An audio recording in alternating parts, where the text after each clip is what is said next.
In my last video, I showed why Isaiah 7, contrary to secular scholarship and modern Jewish apologetics, needs to be understood as a messianic prophecy which is fulfilled in the distant future, relative to the time of King Ahaz in Isaiah. I further showed that the translation of Alma as virgin is justified, both from the etymology of the word and from the ways in which the birth announcement draws on other texts in the Old Testament. In this post, I want to expand on my thoughts and provide further information about how the prophecy of Emmanuel relates to the rest of the book of Isaiah. As we've seen, the sign given to King Ahaz is a sign both of blessing and of curse. Of blessing because Emmanuel will surely come, but of curse because his coming will be delayed until the people are eating curds and honey, a phrase used in Isaiah 7:21-22 to refer to the state of the land after Judah's exile. For this reason, the breaking of the power of the northern kingdom is not a sign of Judah's redemption, but of Judah's coming judgment. Consider the structure of Isaiah 7, 8, and 9. For the head of Syria is Damascus, and the head of Damascus is Rezin. Within 65 years Ephraim will be broken to pieces, so that it will no longer be a people. And the head of Ephraim is Samaria, and the head of Samaria is the son of Remaliah. If you are not firm in faith, you will not be firm at all. The head of Syria is Damascus, corresponds to the head of Ephraim is Samaria. The head of Damascus is Rezin, corresponds to the head of Samaria is the son of Remaliah. If this is the case, then the prophecy of the doom of Ephraim obviously corresponds to the word to Ahaz. If you are not firm in faith, you will not be firm at all.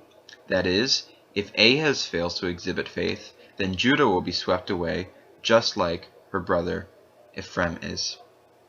So let's take a closer look at the way Isaiah sets out the prophecy of Judah's judgment. Isaiah 7, 17-19. The Lord will bring upon you and upon your people, and upon your father's house, such days as have not come since the day that Ephraim departed from Judah, the king of Assyria. In that day the Lord will whistle for the fly that is at the end of the streams of Egypt, and for the bee that is in the land of Assyria. And they will all come and settle on the steep ravines, and in the clefts of the rocks, and on all the thorn bushes, and on all the pastures. There are a couple interesting features of the text that ought to be noted here. First, the armies of Egypt and Assyria are referred to as bees. Why is that? This is because in Exodus 23 the Lord speaks these words, Exodus 23, 25, 28.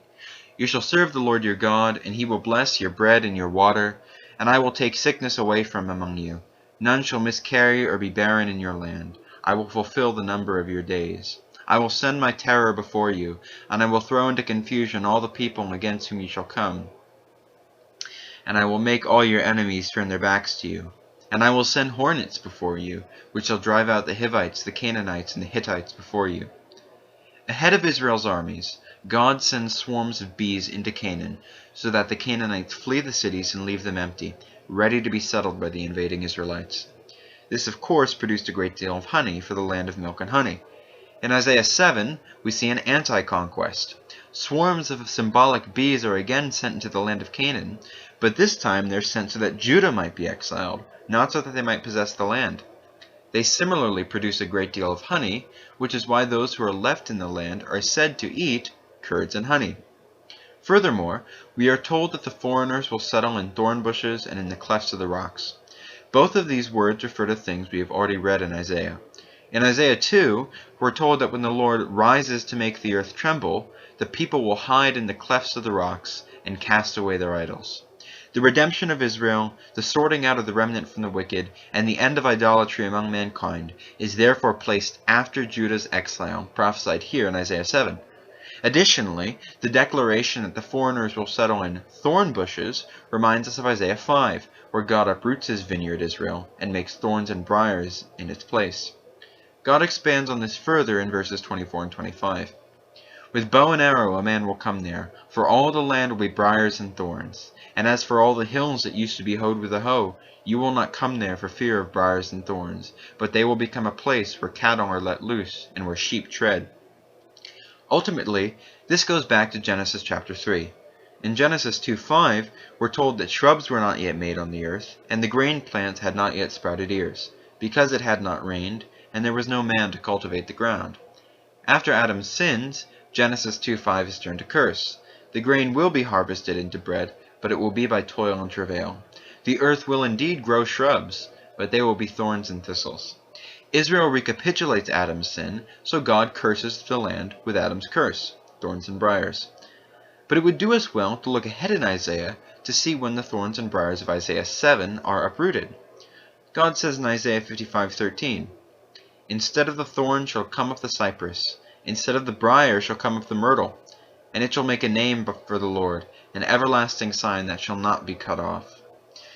Importantly, the replacement of the cursed shrubs with blessed shrubs comes immediately on the heels of the work of the suffering servant.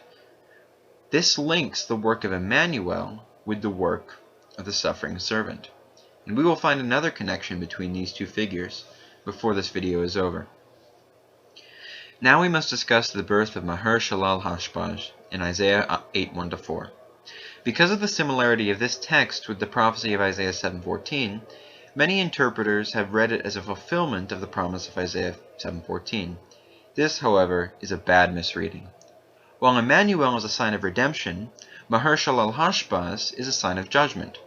Immediately after Isaiah prophesies the judgment of Judah, he records the birth of this child, whose name means speed, spoil, haste, and booty.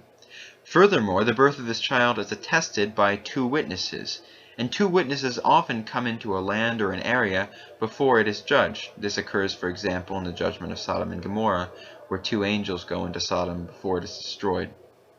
This child is the sign that Judah will be exiled, and the similarity of his birth narrative with the prophecy of Emmanuel is a deliberate and ironic play on the differences between the 2 children. Indeed, the 4-fold name of judgment borne by Isaiah's child ought to be seen as a play on the 4-fold name of redemption borne by the Messianic King in Isaiah 9:6. Wonderful Counselor, Mighty God, Father forever, Prince of Peace. Consider what the Lord says immediately after Isaiah's son is born. Isaiah 8:5-8. The Lord spoke to me again. Because this people have refused the waters of Shiloh that flow gently, and rejoice over Rezin and the son of Remaliah, therefore, behold, the Lord is bringing up against them the waters of the river, mighty and many, the king of Assyria in all his glory. And it will rise over all its channels, and go over all its banks, and it will sweep on into Judah. It will overflow and pass on, reaching even to the neck, and its outspread wings will fill the breadth of your land, O Emmanuel. The land that rightly belongs to Emmanuel will be flooded over by the judgment of God. Following this, God turns to the promise of ultimate redemption. Isaiah 8:9-10. Be broken, you peoples, and be shattered. Give ear, all you far countries. Strap on your armor and be shattered. Strap on your armor and be shattered. Take counsel together, but it will come to nothing. Speak a word, but it will not stand, for God is with us. The promise of ultimate redemption from the flood that sweeps into Judah is based on the promise of Emmanuel. Hence the words of the nations will not stand, because God is with us, which is what Emmanuel means. But there is another often missed connection between this passage and a later phrase in the book of Isaiah, found in Isaiah 40. Isaiah 48:9. The grass withers, the flower fades, but the word of our God will stand forever. Get you up to a high mountain, O Zion, herald of good news. Lift up your voice with strength, O Jerusalem, herald of good news. Lift it up, fear not. Say to the cities of Judah, behold your God. In Isaiah 8, it is said that the words of the nations spoken against Judah will not stand, because God is with Judah. Here in Isaiah 40, we are told that, by contrast, the word of God will stand forever. The herald of the good news is invited to stand on a mountain and invite Israel to behold your God. It is difficult to avoid the conclusion that the visible revelation of the presence of God has to do with Emmanuel, God with us, given the textual similarities between these 2 passages. Furthermore, the phrase in Isaiah 40 is picked up in Isaiah 52. Isaiah 52:7. How beautiful upon the mountains are the feet of him who brings good news, who publishes peace, who brings good news of happiness, who publishes salvation, who says to Zion, your God reigns. Remember that Emmanuel is the Messianic King, as demonstrated above. The language of the promise of Emmanuel is picked up in Isaiah 40 to refer to the visible manifestation of God. And here in Isaiah 52, Isaiah 40 is developed into a promise of kingship. God now reigns as king on Zion.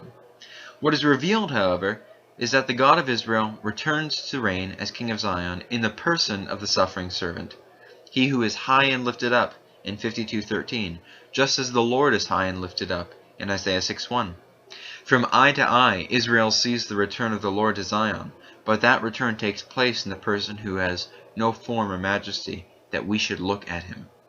While salvation was promised in Isaiah 8:9-10, it's made very clear in Isaiah 8:16-17 that this salvation will take place in the distant future. Isaiah 8:16-18. Bind up the testimony, seal the teaching among my disciples. I will wait for the Lord who is hiding his face from the house of Jacob, and I will hope in him. Behold, I and the children whom the Lord has given me are signs and portents in Israel from the Lord of hosts, who dwells on Mount Zion. Isaiah is told to bind up the testimony and seal the teaching. This language is later used in the book of Daniel for prophecies which will be fulfilled in the distant future. Isaiah's children are a sign and portent of what will come in the immediate future, namely judgment. In the meantime, Isaiah will wait for the Lord, who is hiding his face from the house of Jacob.